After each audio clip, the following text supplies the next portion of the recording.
Nestled in the Boyne Valley, hunkered down in the green fields, a sentinel to a forgotten past, stands Newgrange, an ancient Neolithic monument that predates the pyramids. Every year, tens of thousands of tourists flock from around the world to get up close and personal with this magnificent monument of stone, more than 150,000 last year alone, according to the Irish government. Their reasons for making the trip are varied. For the vast majority of these thousands, it's the obligatory tick-box tourist trip. Selfie in front of the stones, job done. But for others, it's a hankering to reconnect to an ancient past. A pilgrimage almost, hoping perhaps that their proximity to the ancient barrow will awaken something other, something no longer present in their daily lives. Something authentic. Something sacred even. And why not? It's genuinely impressive. A UNESCO World Heritage Site after all. At its heart is a passage tomb that was built by the ancient people of the Boyne Valley around 3200 BC. The tomb consists of a large circular mound with a passage and chamber inside. The passage leads to the burial chamber, which contains a series of stone slab benches. And then there is the famous, albeit controversial, roof box above the entrance to the passage. This roof box was supposedly designed to allow sunlight to enter the end of the chamber at the winter solstice, the shortest day of the year. It is true that the sunlight illuminates a chamber for a few minutes each year, creating a spectacular sight for those who are lucky enough to witness it, and it brings visitors in their thousands on December the 21st each year, hoping to get a glimpse or just share the dawn with others. But the roof box and the reconstruction itself of the entire monument is not without criticism.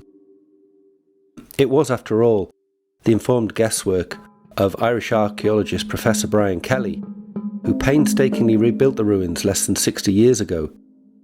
And even though most stand over the rebuild as a faithful attempt to reimagine how it looked, there remains disagreement in the archaeological world over its accuracy.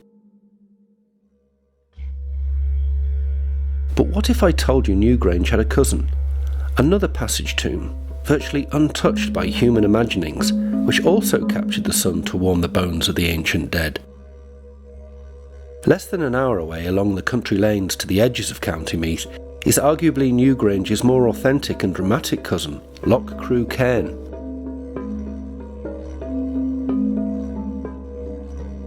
Standing at the highest point on the Meath landscape, it silently surveys a vast area, linking itself into the vast network of the Neolithic monumental landscape.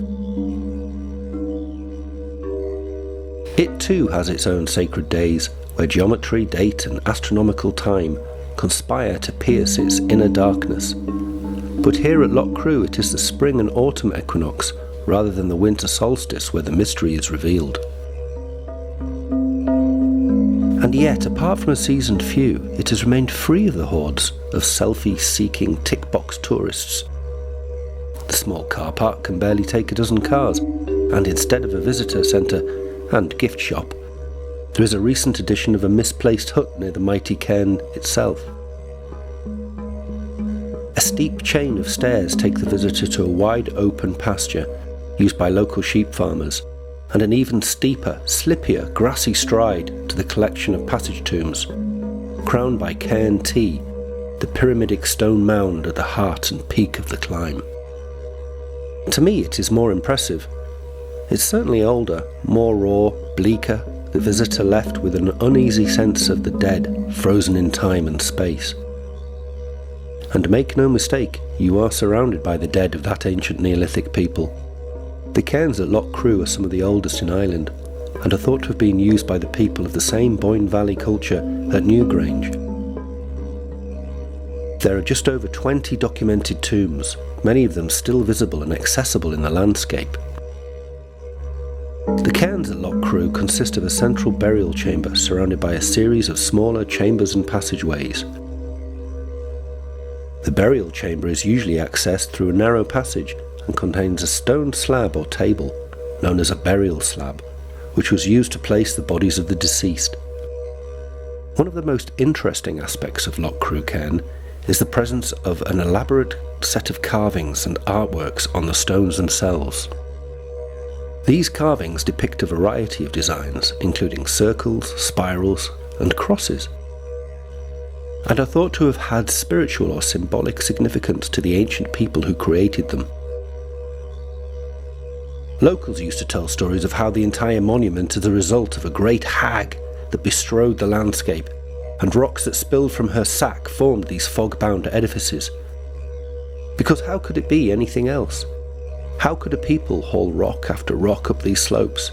How could they build a monument so vast in such a remote spot, yet build it so accurately that it still measures unique moments in the rotation of the planet around the sun, that even millennia later, only on the same days, do small slivers of sunlight slip through the door to light sacred art for the benefit only of their remembered dead? Yes, Newgrange with its lime-washed curbstones and grassy green hat make for a nicer selfie.